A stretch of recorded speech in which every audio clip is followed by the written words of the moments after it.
As you may be aware, last night we lost one of our patients to the coronavirus-related disease at Aga Khan Hospital in Nairobi. The patient had other medical conditions that he was also being treated for.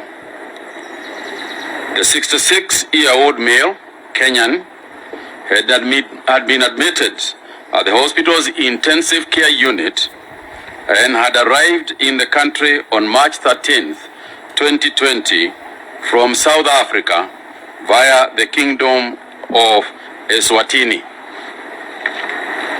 On behalf of the National Emergency Response Committee on Coronavirus and the Ministry of Health, and indeed on behalf of the many Kenyans, I would like to pass our sincere condolences to the family of the deceased.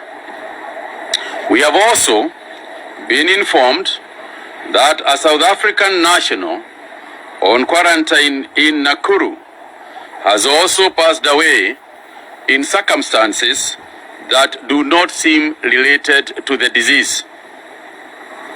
This is a police investigation, and further information will be communicated to you upon its completion. We have informed the South African Embassy about the incident through our Foreign Affairs Ministry. Again, on behalf of the National Emergency Response Committee and the Ministry of Health, I would like to convey our condolences to our family through the South African Embassy. I would also like to inform you that there are 2 more patients among the 31 who tested positive for the coronavirus currently admitted in the intensive care unit at Aga Khan Hospital. The 2, both male, one a French national and the other a Kenyan citizen. Together with the medical team at the hospital, we are closely monitoring their treatment and they are behaving well. In the last 24 hours, a total of 156 samples from suspected cases of coronavirus have been tested in various laboratories in Kenya. Fellow Kenyans, all the 156 samples have tested negative for the coronavirus disease. Therefore, the total number of confirmed COVID-19 cases in Kenya remains 31. As I mentioned yesterday, these 31 confirmed cases are spread out in 5 counties, namely Nairobi, Kajiado, Mombasa, Kilifi, and Kwale. Within those 5 counties, Nairobi is leading with 21 cases of those who have so far tested positive, followed by Kilifi with 6, Mombasa 2, while Kajiado and Kwale each has 1. Out of the 31 positive cases, 19 are male, while 12 are female. Tracing of contacts for the 31 confirmed cases is ongoing. The total number of close contacts that we have so far identified stand at 1,067. Out of this number, 136 have been discharged after completing the mandatory 14-day follow-up period. Currently, our teams are monitoring some 931 close contacts. We have 5 individuals admitted at Bagathi Hospital waiting test results. To date, we have tested 752 persons for the coronavirus disease. And as I said earlier, do not mistake testing with surveillance. The surveillance exercise has captured thousands of people. We are talking about testing for suspected cases. From this Sunday, March the 29th, 2020, we will embark on mass testing for more than 2,000 persons who arrived in the country from last Sunday, March 22nd, So what have you been waiting and are for? currently under mandatory quarantine in various designated hotels and government facilities. This will be done alongside the WHO guidelines on testing for the virus and in accordance with one's arrival date. This exercise will also be extended to all close contacts of confirmed cases who have been monitored for at least 5 days by our contact follow-up teams. As earlier announced by His Excellency the President, from this evening, 7 p.m. to 5 a.m. in the morning, there will be a curfew countrywide. The curfew continues every evening until further notice. The Inspector General of Police, here present, will give details on the operations of the same. The curfew has been necessitated by the fact that it has been very difficult to maintain social distancing.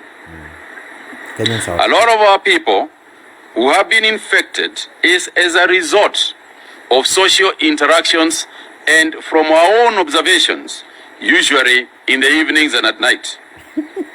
Secondly, even where we have asked people to do self-quarantine for the mandatory 14 days, we have observed the habit of social distancing during the day and flaunting it at night. This is unacceptable. We have also noticed, even in public transportation, that the rules are observed during the day and again flouted in the evening and at night. Further, we have observed that a lot of the people who have the potential as carriers of the disease are very young people who also tend to socialize at night. Okay. So what we are trying to do is basically curtail social interactions and increase social distancing. And I would like to repeat to my fellow Kenyans that the fact that today, for instance, we did not have any disease announced, any positive announced, is not to say that we relax. If you look at the trend that we have experienced, is that you will notice that now you have got somebody in Embakasi. One of the cases, for example, we noticed is in Embakasi. The case in Malindi, one of the cases in Malindi, has now attracted 122 contacts. The case in Siaya have attracted 138 contacts. The first one is 122, just one person. The second one is 138 people, just one person. And you are all aware of the Korean, I think is number 37, who has so far contacted nearly 5,000 persons have been infected as a result of that one person. So the minute you know that somebody close to you, somebody in your area, somebody in your estate has been confirmed as positive, you should protect yourself by keeping as much social distance as you can. It is the only way that you can escape the disease. So we keep repeating, social distancing, keep washing your hands, keep sanitizing. This is indeed what is going to help us. I truly want to plead with Kenyans to understand that social distancing, which is actually flaunted largely, is the surest way of cutting the rate of community transmission in the country. I reiterate that the need to be disciplined among our people to cut off transmission, as evidenced in our recent statistics.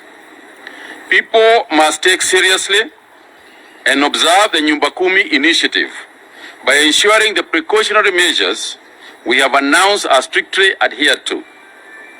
If we do observe these measures, we may just overcome this disease before it gets worse. Yes. We appeal to our fellow Kenyans to exercise responsibility and cooperate with the government on this and other measures that we have announced. I thank you very much. Before we take any questions, I would like to invite the Inspector General to make his comments so that we can respond to questions at the same time. Inspector General.